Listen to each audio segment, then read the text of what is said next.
think we can all admit that even if event towers in TDS are terrible, we still want to use them. And as for the people who don't have them, you're not going to be able to use them in the real game unless you want to pay money. And as you know, there's no way to experience these events ever again unless you go to vintage TDS. It's not like other OG TDS games because it has a complete package. It has all the towers, all the eras, and all of the events. But I'm also kind of curious what it was like before that, what the game was built on. And you can join me on the exact same journey that TDS took to reach the levels that it's at today. We'll start from day one. Oh, by the way, we have a Discord server in the pinned comment. If you want to come and talk to us, then you're welcome to join. Okay, so the start was weird, I'm not gonna lie. You spawn into a depressing cave with your boy Scout, and Scout will help us murder some zombies in Sky Islands. By the way, one thing to note is that 2 people here have admin controls, which are abused later on in the video. Because of this, me and Ty begged for towers like we needed to carry in hardcore. Kill yourself! Turns out that they didn't have powers to do so as the youngsters would say, you just gotta thug it out.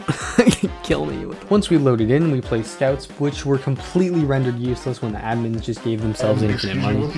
This obviously didn't stop Scout, especially when I gave him a sands gun for every upgrade. Now, one thing I have to say is all of these towers have changed like crazy. For example, Soldier has this funny camo thing on his head for some reason. Oh, and we have infinite money. What? Hey, what is that? Haley. We're dead.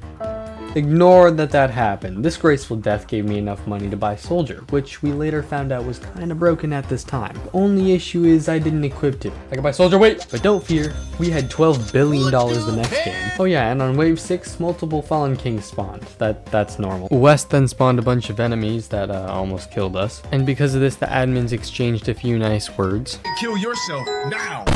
Anyways, we then placed an insane amount of scouts and minions to fight the Fallen King, but he just didn't care, like he didn't take any damage. We were sure this was the end until West just like slash killed him. Then he spawned fucking 10 more. And then it really just got worse from there because he spawned Haleys, like a lot. I mean, we were doing basically as well as they did on my math final, which isn't good. Until West gave us the answers to the test by making us have an absurd amount of HP. Yeah, and then the teacher caught us, and oh my god. Needless to say, we didn't cook. We got burned alive. And we were not trying to deal with that again, so we went to the Heights, the first ever event. As you can guess, Glad kind of seemed out of our control, but we still tried. We had the best 2-tower combo, Demo Man and Soldier. We definitely thought we were gonna get cooked, especially when we saw that Wave 1 gave us $25. Lack of parents? Then the Wave 6 boss came around and he was actually light. We were looking fine until Necro appeared. Turns out, this is where Soldier shined. You see, we could stack Soldier on this rock, making a little army that was completely unstoppable. And some brutes with MF Doom masks attacked us. MF Doom. We started getting worried. And then the next wave was preying on our downfall. We thought we had more time to build our defenses, but turns out wave 12 was the final wave. I'm not gonna lie to you, the difficulty spike was crazy because of this. We couldn't save Glad from the Swords Master, but if you attempt this, I wish you some luck. But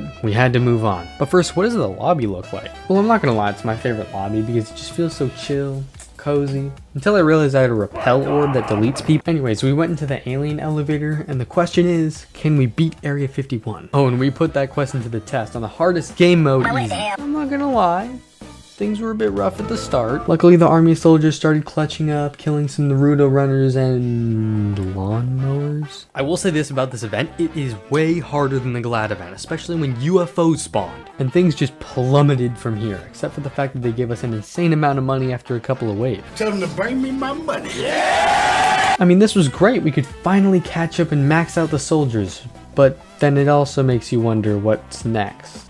2,000! What? And we were the definition of screwed. You can guess that we weren't very happy that we had to leave 2 event towers behind. However, the next era made up for it. I won't lie to you, this game of Molten was light work because of Outlaw, and because I know you're not trying to watch a 20-minute game, here's Molten Boss getting demolished. Bro. And he's back. He didn't even have a death animation, he just died. So we basically hit him with the band hammer, and now we made our mission to save Shredder from Jacobot's dungeon for you. But really, this had to be it. Unlike the previous era, we actually had good towers in this era, so we dropped in with goated towers, thinking, how could we lose?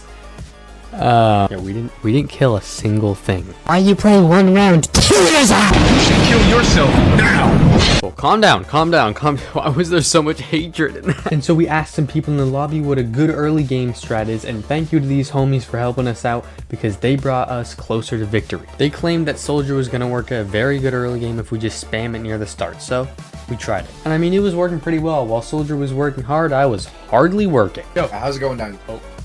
Oh, look. Oh, I'm on the Ferris wheel. I guess I got payback because things were pretty bad when some scarecrows spawned because they had a ton of HP. So we had to improvise again. Now, all I'm gonna say about this run is if you want Shredder, this is the early game. We followed the mummies by placing a bunch of soldiers near the end, not realizing that this would be the reason we lived. Scarecrows started to spawn, and this is where we died last time. We thought we were surely dead, but level 0 soldier clutched up. You should know this is a roller coaster of emotions, but everything started to look good. Come on! We got this. I can put another minigunner soon. Wait, this is actually it. We were about to get the best cheese slicer in the world. Yeah, no. The game expected us to have War Machine or something because enemies with thousands of HP spawned. We thought the strat was perfect, but we just needed one more thing.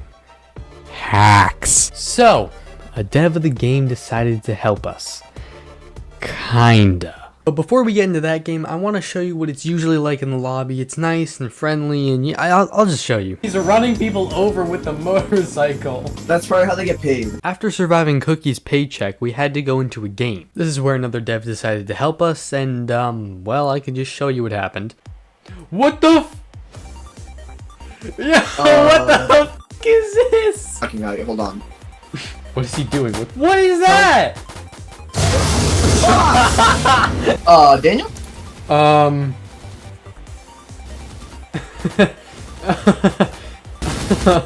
A few waves too early. Yeah, why do they take? And you're banned. Jacobot took no damage.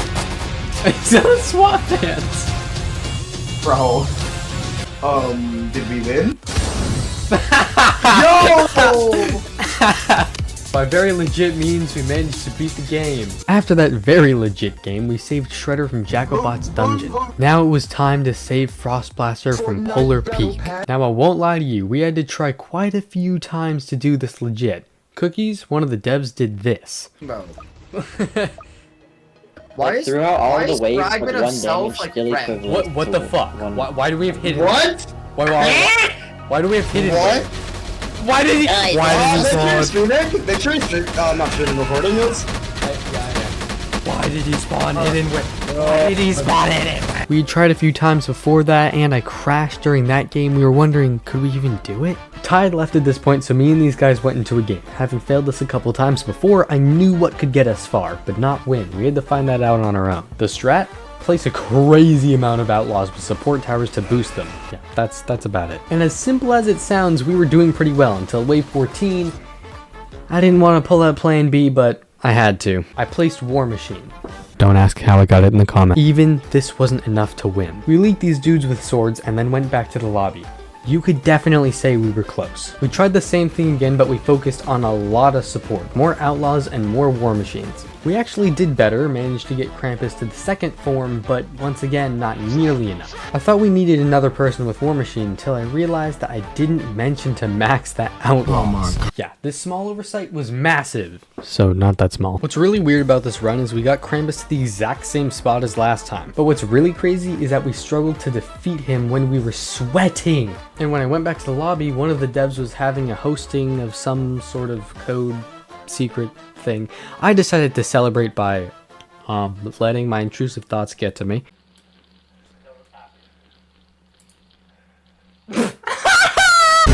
To be fair, it was well deserved, but I mean, you know, when you have the opportunity, I don't have an excuse. Anyways, to summarize, it honestly is crazy to see how far TDS has come. I mean, back then it was just a school project, and now it's this huge game with billions of visits. I mean, it's hard to even think about. There's new animations, new towers, tons of new features. It's really made a huge impact on Roblox altogether. But with that, thank you for watching. The link to Vintage TDS is in the description. I might be in there, the devs might be in there at some point, so I'll see you there.